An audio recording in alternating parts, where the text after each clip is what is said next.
Hi, folks. Welcome to The Modern Spiritualist. My name is Raheem.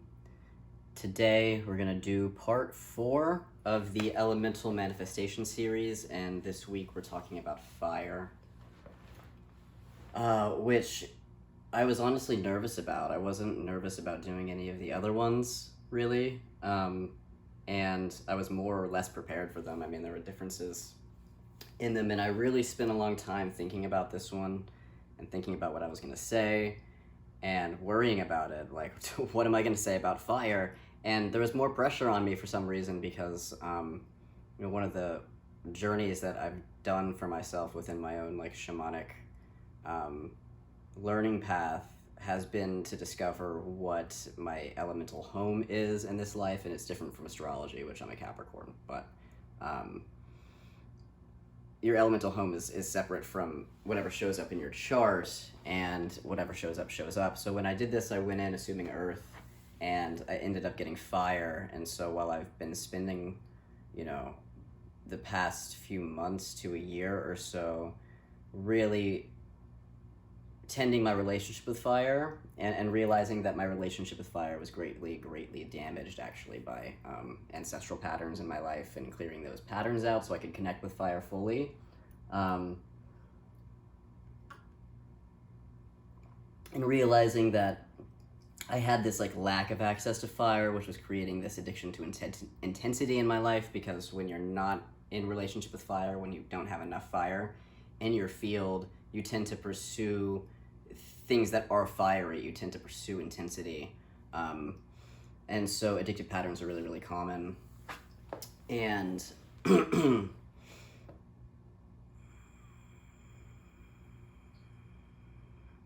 and also having a fear of fire, a fear of both seeing fire be expressed, and also I sort of coveted fire at the same time.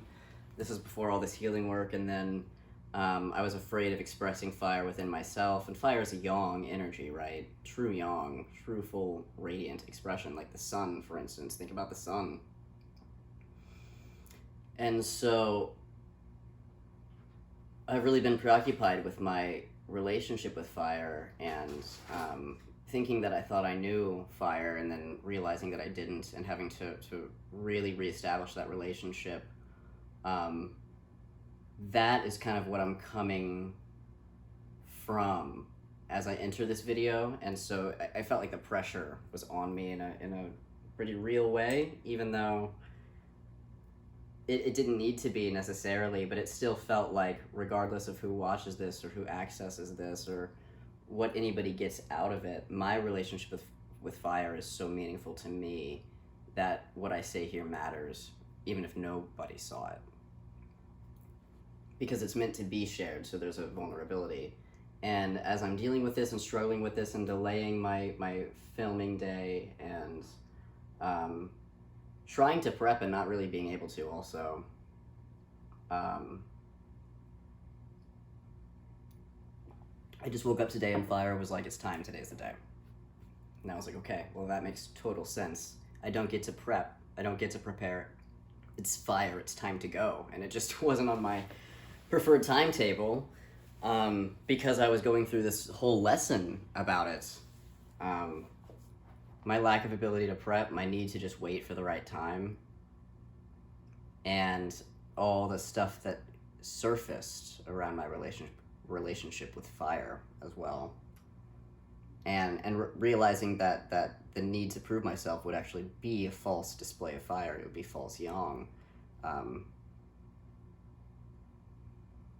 But then again, was I trying to prove myself to an audience, or was I trying to demonstrate to fire that the relationship had meaning for me? And so I was doubtful.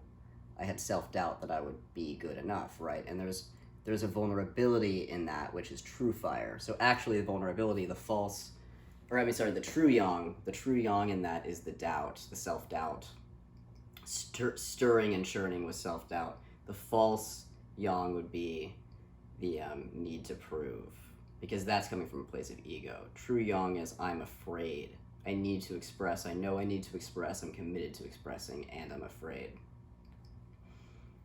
That's fire. That's truth.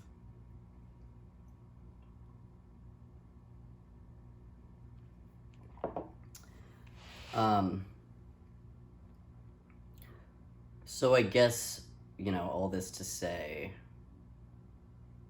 here I am today, extremely unprepared, and just allowing fire to just move through me as I do this, because I don't know how else to do fire, right? Fire just moves, it ignites. So there's a shamanic, most shamanic tales, like folk tales of, or folk stories of creation, kind of go along a similar trajectory.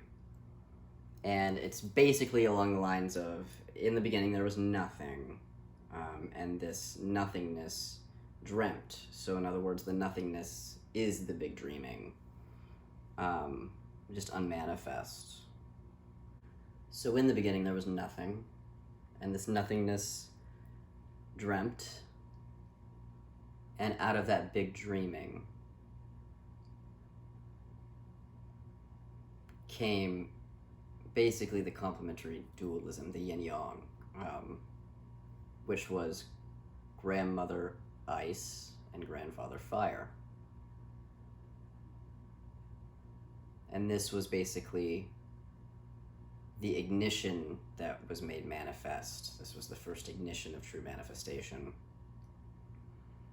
This grandfather fire was basically thought to be the first manifested being, the most ancient ancestor. You can think of it as that explosion from the Big Bang, right? That's it. That's grandfather fire, is that explosion. And so everybody asks, like, what's the meaning of life, or whatever. People joke about it, or they stress about it their whole lives, or they never find it, or they don't bother to look for it. We all have this weird relationship with the pursuit of the meaning of life.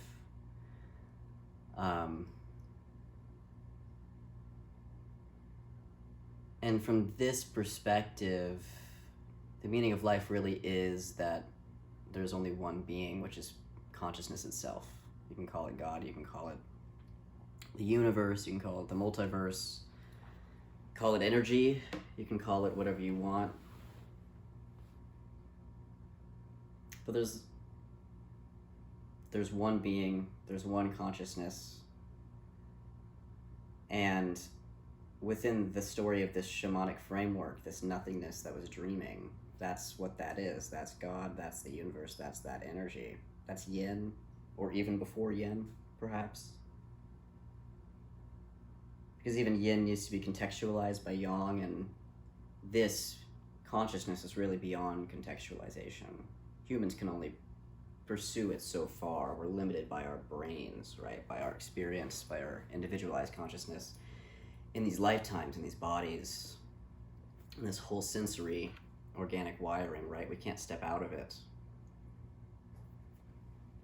And so this nothingness is only called nothingness, not because it's the absence of something, because that is a contextualization, right? This nothingness is nothingness because it is literally beyond our comprehension. We cannot know. It is beyond knowing. It's before the knowing, right? Because there has to be something for us to know. And so it's not that the nothing is blank space. It's that it's blank space for us because it's beyond comprehension. Our brain blanks out trying to comprehend it. So this nothingness, the universe, consciousness itself, dreamt.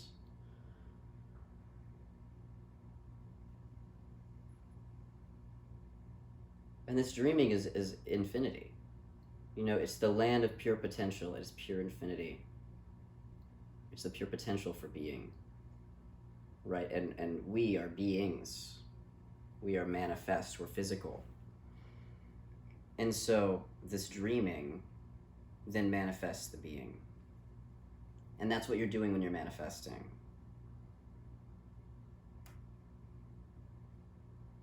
You are being that consciousness, that awareness, that one being that we all are.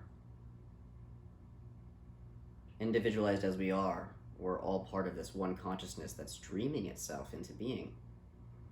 So everyone can tap into this. You can't not tap into it, because if you couldn't, you wouldn't exist, right? You exist because of this dreaming. So you can tap into it because you are it, right? You are you. You're also beyond you. You're part of this big dream, and this big dream is infinite. And you are the consciousness itself that's beyond your human comprehension. And so tapping into that is your right as a being, not only as a being, but as the one being, as the only being. Because nothing exists outside of that being.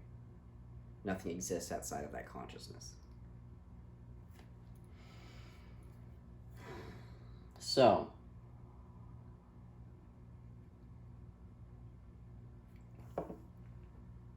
the answer to the meaning of life, from my perspective and from the perspective of this story, this big dreaming, right, that I'm speaking from,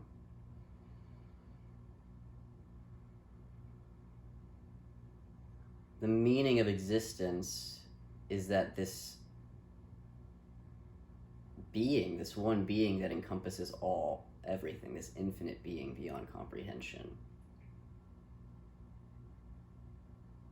If you think pre-Big Bang, basically this compression point, right? Kind of how I look at it. Because of the dreaming, this being is dreaming. There's nothing manifest, there's no world to wake up to and talk about the dream. There's nothing to speak to. It's only this one vast being. And so this being wished to know itself.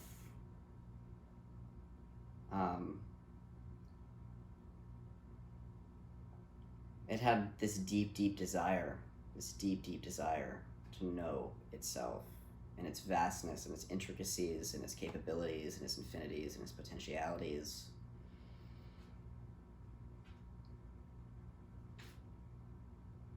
And so from that perspective, that's why we're here, manifest. So when we talk about manifestation, what we're talking about is taking our dreams and making them reality, making them manifest in the physical material world, turning ideas into realities, creating our lives as we live them, because the land of pure potential is infinite, but you're here now, manifest in this body.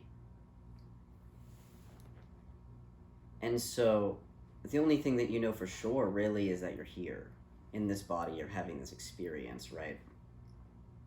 You're aware of this experience that you're having. You're aware of your thoughts, you're aware of your body, your sensations, your life, the events as they pass by, the people that cross your path. You're aware of this external stimuli you're experiencing and your perspective that you can't leave, right? You have this you, this body, this brain at this epicenter of your consciousness.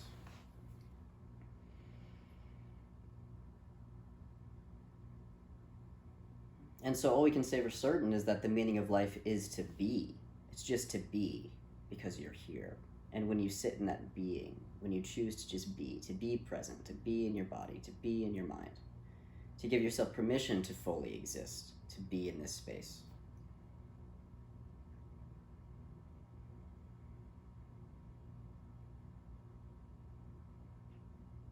What shifts for you? Because that is the spark that ignites the world, this celebration of being itself. So fire is really this celebration of being, the desire to be, the creation itself, the spark that puts it into being. My garden metaphor, it's when the root pushes itself out of the seed and then surfaces, right? It's when that root chooses to live. Childbirth, true yang, pure fire, this just willingness to be. And this effort goes into it, this deep effort, this need to push off the earth, right? In Chinese medicine, it's a five element system. I know that wood is in Chinese medicine, and wood is springtime before fire in the summer, so wood energy is actually that pushing, and then the fire is the summer when you're just being. In the element system that I work in, wood and fire are basically one and the same. Earth just kind of melds into fire. So fire is just pushing off the earth and then reaching out towards the sun, if you're using my garden metaphor. And it's effort, it's work. It's hard work, you gotta push. And so there's such deep emotion in it that almost like sense of loneliness, the sense of loneliness I almost feel from this primordial desire to know yourself, to be the only being in existence. Nothing exists outside of you, and you are everything. You are pure potential.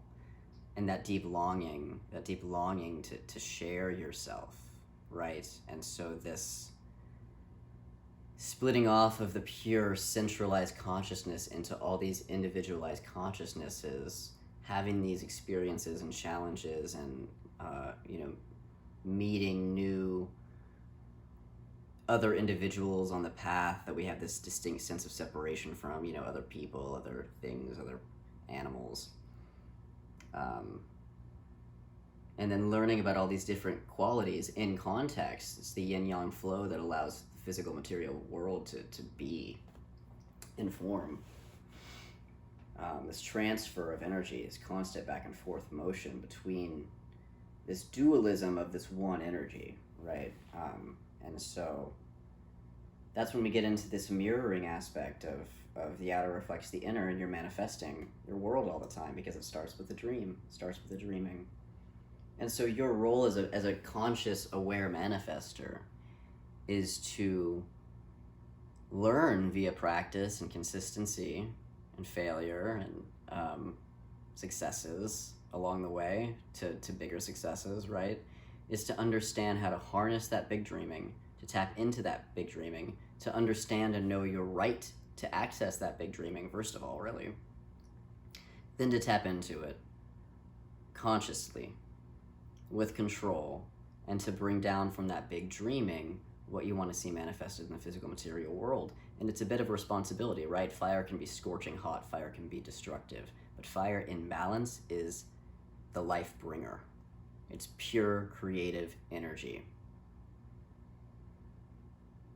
And it is fueled by the deep, deep desire to know and love yourself. To know and love. And they're one and the same thing. Truth and love are not separate. I remember doing this journey once. I was integrating this energy that I had transformed from shadow that all had to do about being able to discern and recognize and speak truth, real truth. Rather than just guessing, right? Just guessing at what the truth is. Just being able to actually recognize and know and discern. And as I was integrating all this energy and learning how to recognize the truth, I journeyed to my helping spirits, and I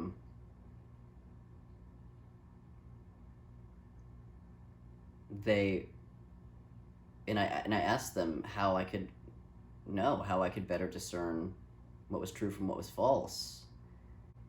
And so they said, ask if whatever this statement or belief or thought or object or concept is that you're wondering the truth of, ask if this thing is loving, and if the answer is no, then it's not true. And so then I had this new baseline, or this new meter for, okay, is it loving? Okay, if it's not loving, then it's not true. And there are degrees of truth, and we can only really access the highest truth that we can handle at any given time, because there are frequencies to tap into, and your body, being dense matter, can only tap into certain frequencies. And so you really do need to cultivate your soul and your energy body to a certain level in order to tap into higher truths. Otherwise you can actually hurt yourself.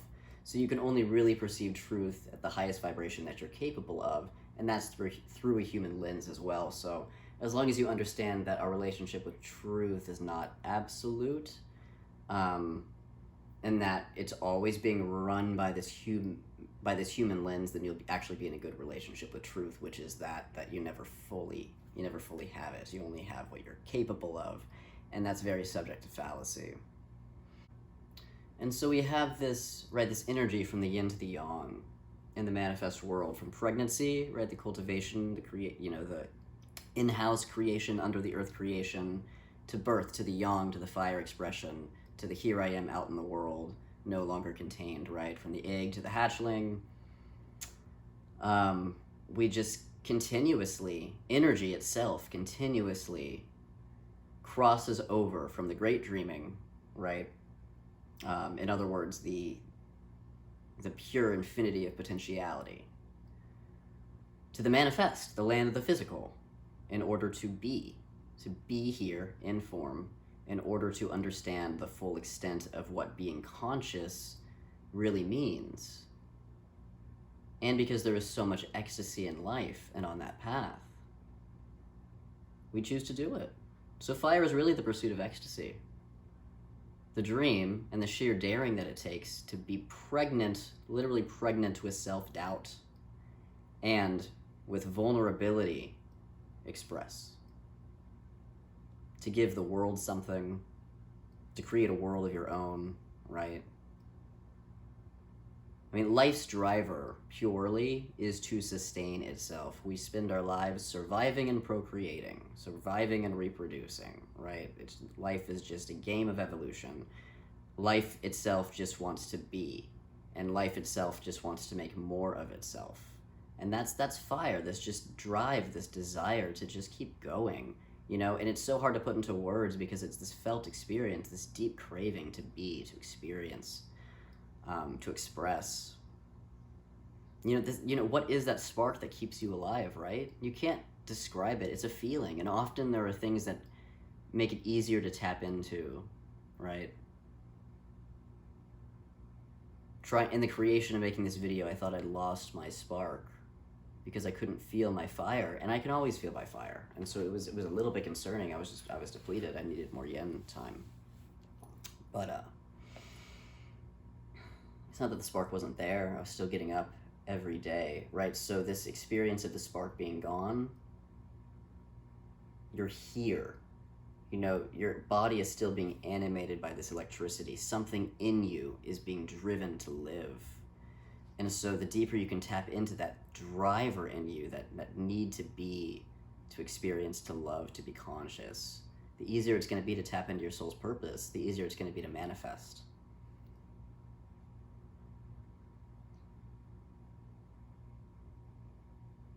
You know, there's this aspect of fire of picking yourself up off the floor. Whether you throw a fit about it or not, and fire rages sometimes, right? But you pick yourself up off the floor anyway and you start again, right? When you fail, that's fire. And that kind of, again, connects into wood energy, which connects into earth, and the interplay between earth and fire is this constant, persistent, I'm gonna get up again and do this because it matters, right? Because fire is faith. Fire is hope. Fire is that endless pursuit and expression of joy for the sheer fucking sake of it. And that's really the beauty, is that because the only closest to objective that we can get meaning to life is just being itself. Just being for the sheer sake of being.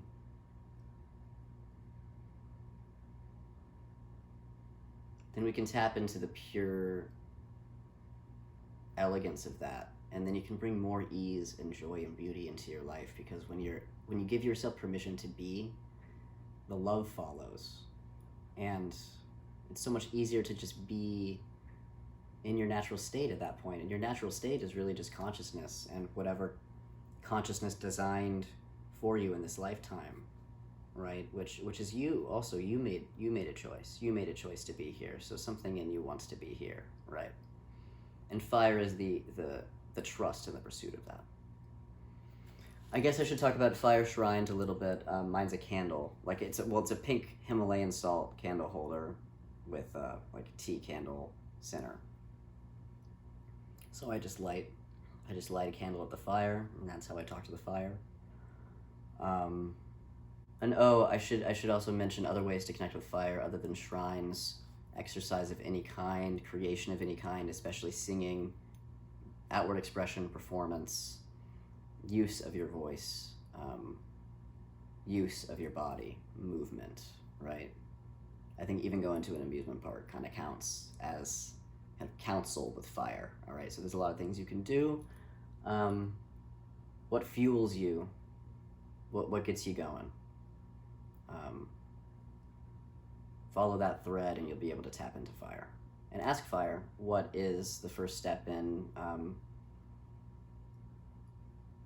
improving or increasing right relationship with fire as an element in your life? I should also add, in terms of manifestation, fire is that seeding, but it is also that doing. It's that getting up off the floor. So there's a big action. There's a big aspect in fire of taking action. It's sort of like trust falling into what you've already laid out before you previously, with air, with earth, with water, and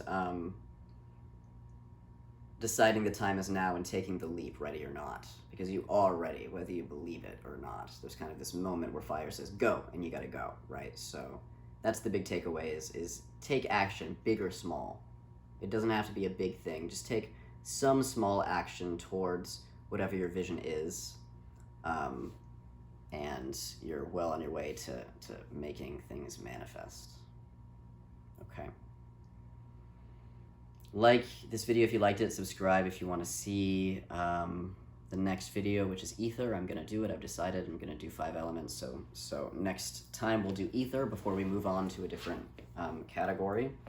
Hope you stick around, and I'll see you guys next time. Bye.